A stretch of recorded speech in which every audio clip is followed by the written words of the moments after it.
बिस्मिल्लाहिर्रहमानिर्रहीम, अस्सलाम वालेकुम। मैं हूं मोहम्मद साकिब और आप देख रहे हैं मेरा यूट्यूब चैनल कद्दर टॉक्स। नाज़रीन, गंदगी में जो मुकाम वकास गुराया को हासिल है, यकीन करें वो मुकाम आज तक किसी और गंदगी के हिस्से में नहीं आया। नाज़रीन, मैं इस गंदगी पर इसलिए बात करने जा रहा हूं क्योंकि गुज़िश्ता रोज़ मेरा एक दोस्त है, भाई है मेहताब, वो इनकी स्पेस में चला गया।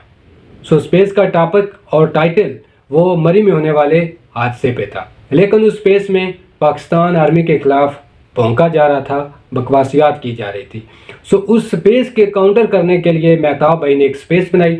उस स्पेस में मेहताब भाई ने इनकी कई हुई बातों पर क्या जवाबात दिए वो मैं आपको दिखाता हूँ, आइए देखते हैं। जी, मैं इसीलिए उन दोनों कुतिया का नाम नहीं ले रहा था। उन दोनों को मैं अभी भी कुतिया कहूंगा। मेरा टॉपिक भी उन कुतिया के खिलाफ है, क्योंकि कुतियां जब भौंकती हैं ना तो कुत्ते फिर आपको पता है लाइन लगे होते हैं पीछे। तो उन कुतिया ने हमारी फौज के खिलाफ बात की और फिर कुत्तों ने इससे मौका उठाने की कोशिश की और मुझे और मारखोर को जो है ना नॉमिनेट किया। जी, ये दो जो है ना उनके वो हैं पाले में, तो जो भी इन्होंने बात की बकवास की, खैर करने दो। गुराया में इतना दम था, इतना मर्द का बचा था, जैसे ही आया मुझे स्पेस से रिमूव क्यों किया? वो नामर्द हिजड़े ने मुझे रिमूव क्यों किया? मेरे साथ डिबेट करता, मैं बात करता उससे, मुझे रिमूव क्यों किया स्पेस से? और तुम लोग हमारे मुल्क के खिलाफ, तुम्हारा कोई भी मसला हो हमारी फौज खड़ी होती है, जलजले आए हमारी फौज खड़ी होती है, सैलाब आए हमारी फौज खड़ी होती है, बर्फानी तूफान आए हमारी फौज खड़ी होती है, बलूचिस्तान में जलजले आए हमारी फौज खड़ी होती है, कराची में पानी भर जाए हमारी फौज खड़ी होती है, तुम्हारे लाहौर में पानी भर जाए हमारी फौज खड़ी होती है। और बेगैरत के बच्चों, जब तुम्हें सब कुछ फौज ने करके देना है तो फिर तुम चुप करके घर में बैठ जाओ, या फिर आओ ना बॉर्डरों पे ड्यूटी दो ना। जिन माओं के घरों में सिर्फ और सिर्फ फ्लैग आता है कि आपका बेटा बम ब्लास्ट में या वहां पे खत्म ही हो गया, उसकी मैयत भी नहीं मिली है, ये फ्लैग है, ये शहीद हो गया तुम्हारा बेटा, वो उसकी माँ उस फ्लैग को भी सीने से लगाती, कहती है मुझे फख्र है कि मेरा बेटा धरती के लिए कुर्बान हुआ। ये मैंने अपनी आंखों से देखा हुआ है, ये मैंने अपनी आंखों से देखा है। 2 घरों का वाक्य मैंने देखा है। ये जाए ना वहां पे, अपने आप को वहां पेश करे ना बॉर्डरों पे, बेगैरत के बच्चे पेश करे ना वहां पे। मुझे इन पे घिन आती है इस चीज पे। बात करते हैं, आते हैं, उंगली उठाते हैं, वकास गुराया जैसे पैदा हो जाते हैं, जिया जैसे पैदा हो जाते हैं, बेगैरत फौज पे इनको उंगली उठानी है। और भाई इनको पता ही नहीं है, जहाजों के साथ लटक के भागने वाले अपने आप को कहते हैं मर्द है, और तुम मर्द हो, जहाजों के साथ लटक के बाहर भागे थे तुम लोग। सुबह से मैं देख रहा हूँ, कभी अफगानियों के नाम से स्पेस बना रहे हैं, सारे इंडियन बैठे हुए, वहां पर ये पाकिस्तान को गाली दे रहे हैं। मुझे इस बात पे गुस्सा नहीं है, गुस्सा इस बात पे पहली दफा भी उन्होंने स्पेस बनाई, मेरे पास रिकॉर्डिंग मौजूद है, उन्होंने पाकिस्तान पे उंगलियां उठाई, फौज पे उंगलियां उठाई, दूसरी स्पेस फिर बनाई, फिर मैं उनको बोला यार ये गलत है। मुझे मेरी माँ, दादी, मेरे कश्मीरी यहाँ पे 4 बंदे बैठे हुए, उन्होंने भी सुना। भाई उन्होंने कश्मीर तक पहुंच गए जी, गालियां देते देते पाकिस्तानी फौज सब ये जो। फिर मैंने उसके अगेंस्ट स्पेस बनाई, फिर भी हमने उनको, फिर भी जो आए उनसे इज्जत से बात की। जो बेगैरत थे खुद एक्सपोज होके, अपने ही लोगों के सामने एक्सपोज होके गए। लेकिन अभी फिर ये इसी तरह कुत्ते की तरह भौंक रहे हैं। यार इनके घर में जो है ना टमाटर भी इमरान खान को पहुंचाने चाहिए, आर्मी चीफ को पहुंचाने चाहिए। बेगैरत के बच्चे, बात किसके बारे में कर रहे हैं ये लोग?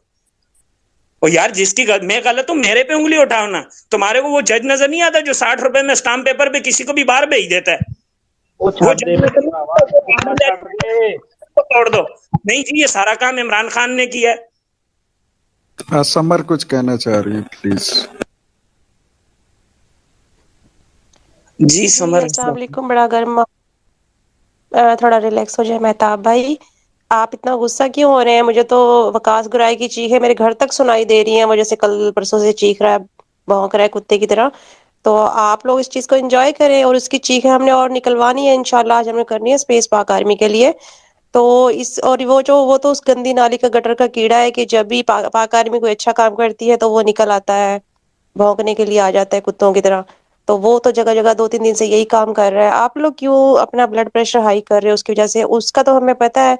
और ये जो नूर सफदर साहिबा थी पहले, वो मेरी बहन यहाँ पे अभी भी बैठी है, इनके साथ डिबेट का कोई फायदा नहीं है। मेहताब भाई आपको याद होगा कुछ टाइम पहले मैं और दूसरी वो मरियम है, हम गए थे वहां पे, हमने डिबेट की थी काफी देर। मैंने तो बड़े फैक्ट के साथ बात की थी उनके साथ, आर्मी के बकायदा। मैंने तो फौजी फर्टिलाइजर भी नहीं छोड़ी, मैंने तो सारे काम गिनवा दिए कि कहाँ कहाँ पे रोड बनाए, कहाँ कहाँ पे नेटवर्क का काम किया, पानी का काम किया आर्मी ने। لیکن یہ لوگ جو ہے ان چیزوں کو نہیں دیکھتے ہیں. اس نے یہ چیزیں سننی نہیں ہے کیونکہ اس نے آرمی کی برائی سننی ہے. بس جو آرمی کی برائی کرے گا وہی اس اسپیس میں بیٹھے گا. یہ چیزیں وہ نہیں سن رہا تھا بڑا، بلکہ مذاق کر رہا تھا، آگے سے انجوائے کر رہا تھا ہماری باتوں کو. تو ایسے گھٹیا لوگوں سے واقعی بات کرنے کا کوئی فائدہ نہیں ہے. ان کو بھونکنے دو، ان کی کنڈیشن کو انجوائے کرو. ان کو نا بس وہی کرو جو ان کے ساتھ وہ کر رہی ہے، جویریہ کر رہی ہے. جی ناظرین، وکاس گرایا کے رپلائی میں بنائی جانے والی اسپیس کا ایک حصہ آپ نے سنا ہے. وکاس گرایا کتنی گندگی کا کتنا بڑا ڈیرا ہے وہ پہلے میں آپ کو بتا چکا ہوں. تہمت لگا کر ماں پہ جو دشمن سے داد لے، ایسے ضمیر فروش کو تو ویسے ہی مر جانا چاہیے.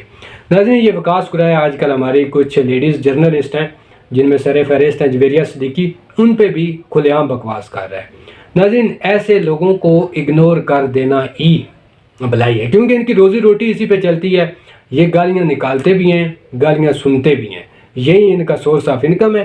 سو ناظرین، اللہ پاک مجھے، آپ کو، ہم سب کو آسانیاں عطا فرمائے اور ہمیں آسانیاں تقسیم کرنے کا شرف عطا فرمائے اور گندگی سے بچنے کی توفیق بھی اللہ پاک ہمیں عطا فرمائے اور ہمیں اللہ پاک گندگی سے محفوظ رکھے. انشاءاللہ نیکسٹ ویڈیو میں پھر ملاقات ہوتی ہے. تب تک کے لیے اللہ حافظ، السلام علیکم.